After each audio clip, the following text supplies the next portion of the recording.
What's the deal? What's the deal? What's the deal, y'all? You already know who it is. It's your boy, Rich Dollar 64. Rich Dollar 64 TV. Don't forget to hit the like button. Don't forget to share. And most importantly, y'all, subscribe to the channel. And speaking of subscribe to the channel, we started this channel with 0 subscribers, y'all. And we got all the way to 1,700 subscribers. Couldn't have done this without y'all. Want to say thank you to everyone who subscribed to the channel. We've been working hard to bring you a multitude of different types of content. We've been bringing you the short content. We're trying to bring you the long form content. And also we're trying to delve into this live form content. And today we're covering the Keefe D trial. Keefe D is unfortunately on trial for the unaliving of one of the most prolific rappers of all time, one of the most influential rappers of all time, the late, great Tupac Amaru Shakur. We all know him as Tupac, All Eyes on Me, Dear Mama, Hit 'Em Up, Thug Life, everything we know about Tupac. And now we're seeing 30 years later, when there was no hope for a lot of people in respect to justice for Tupac, now we're seeing Tupac get some form of justice. Whether they have the right man up there or not, that's for the jury to decide. But one thing we did is yesterday we had they had Mob James up there. And Mob James is an interesting figure because he was somebody that was around at that time. He was somebody that was around Suge Knight, head of security at the 662 Club, which is the mob club. They broke it down. If you look on your telephone, back in the day when old people like me used to have a pager, which was before cell phones. It's how we communicated back in the days. People would leave codes like 304 or 662, which if you look, the M and N-O meant M-O, and the 2 was B, M-O-B. That's what that stood for, and Mob James pointed that out yesterday.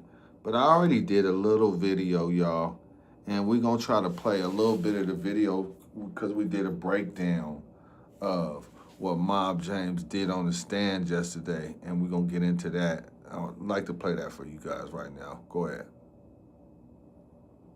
But I appreciate everybody that pulled up. Thank you for pulling up. Hopefully you enjoy this coverage, and we're going to break it down. We're going to talk about this too as well. What's going on, everybody? What's the deal? You already know who it is. It's your boy, Rich Dollar 64. And this morning, we're back to the trial, murder of Tupac Shakur. And now we got somebody on the witness stand that everybody knows. Mob James, James McDonald. And this testimony is important for more than one reason. Mob James made it very clear he didn't really want to be up there. He stated many times on the stand that he wasn't there to be helping the prosecution put Keefe D in prison. That immediately creates an interesting situation because when you're watching this trial, you don't just listen to whether a witness likes Keefe D or dislikes Keefe D. The question is, what can this witness actually establish? Mob James has firsthand knowledge of that era. He was associated with Death Row Security and Club 662, and he was around individuals connected to this situation. But here's something we got to separate. Street history from courtroom evidence. It's been stated many times that Mob James was not on the scene. The prosecution's case is that what happened to Tupac was a retaliation following the MGM Grand confrontation involving Orlando Anderson. We all seen that. You know what I'm saying? But Keefe D has made numerous public statements over the years discussing what allegedly happened that night. Now, prosecutors have to take those statements and contrast them with what witnesses and other evidence in a way that proves their case beyond a reasonable doubt. In terms of the that night. You go back to Compton. You live in Compton. Yes. You still live in Compton? No. At the time you live in Compton, you go back to Compton and you tell us that there was a lot of tension. Um, was there, can you describe that for us when you went back? Put this way, let me help you out with this. Okay. So these people right here, what they want to know from you is, did you see who shot Tupac? I told you no. Correct. So outside of that question, right? The next question I'm asking you is, when you went back to Compton, was it like a Southside crib that shoots a? Hold on, because I didn't like the way that video was going. That definitely wasn't how I wanted to bring it to you guys. That's not right at all. But what's up? What's up? What's up? We're gonna get into this coverage. Yeah, that wasn't how we wanted to. But let's get into some live breakdown of what Keefe D was doing what Mob James was doing on the stand yesterday. And a lot of what Mob James did on the stand yesterday, many might call that in the streets as snitching, need I might say. Because he not only talked about gang retaliation. He talked about what someone would do. Like they asked Mob James yesterday, they said, there was a rumor that Tupac knocked you out. And he said, and that was a trick question when they asked him that. He said, if Tupac would have knocked me out, I would have killed him, right? So the prosecutor then doubled back, said, is that what you're supposed to do if somebody disrespects you in their gang culture? And he was like, yeah, that's how you do. You handle your business. And when he said that, what he was doing was lining it up for them to say that that's the same thing Orlando Anderson did. Is after Tupac allegedly jumped on him. Well, I can't say allegedly because there's video evidence of Tupac assaulting Orlando Anderson in that Vegas casino. So basically, what Mob James is doing is he's um, putting Keefe D and putting Orlando Anderson in the car and saying, yeah, they retaliated and that's the reason why they did it. You feel what I'm saying? And that's no bueno when you look at that, because Mob James, what you doing is you essentially making the prosecution's case for him. I want to play this for y'all because the last thing I played for y'all that was out of pocket. Let's get into this.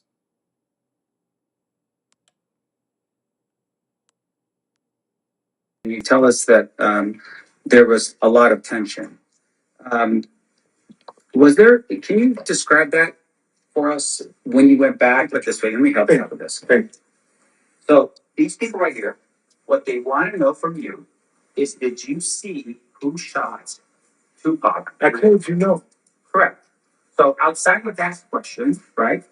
The next question I'm asking you is, when you went back to Compton, was it like a Southside crib that shoots a pirate blood, and then a pirate blood shoots a Southside crib? Is that the tension that we're talking about?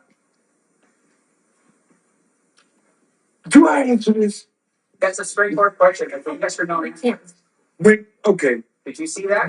When I was a part of that, like I was a part of that. Why And I was no, because you asking something that's gonna hurt this dude. And when okay, let me stop. And once again, I want to know Mob something. James, We stop. got back into it. Okay. It was a gang war. People were getting hurt. Okay. People was being stalked. People were looking for certain individuals from his neighborhood. Okay. As well they did mine. Okay. But Orlando, him, and certain other people were being assaulted because people wanted to kill them. Sure. Were they the only ones that they wanted to kill? Am I the only one up in here? No, they weren't the only one. It's this neighborhood in particular. Bruh. Mob James. Yeah, see, this is it, Double man. OG. Triple OG. Triple Big OG. homie. OG Big homie. homie. OG homie. Double up, homie. Stop, homie. Please stop. Now. Don't say no more. You're doing too much, Ma. They were the main subjects of a game war. They was in the middle, such as me. So you're telling us that He's people getting back ready to say home way too much somehow right now. had Watch. some type of information that said that that guy and a bunch of other people were involved in what? In the murder of Tupac. Oh! Bob James, no!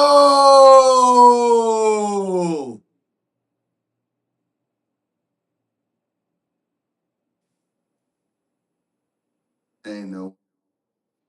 Now you look at Keefe D's face, because I know after he said that, Keefe D was probably looking like, whoa, did you hear what this dude just said? He said that people was looking for me for the of Tupac. Are you crazy, Mob James? Did you really say you didn't come up here to hurt this man? Because, man, you ain't do nobody no favor. You definitely didn't do Keefe D no favor. You put Keefe D's dick in the dirt right there with that one. You said that people was looking for him and his nephew for the murder of Tupac. I'm going to just say it. I'm going to be brave enough to say it. You really went there.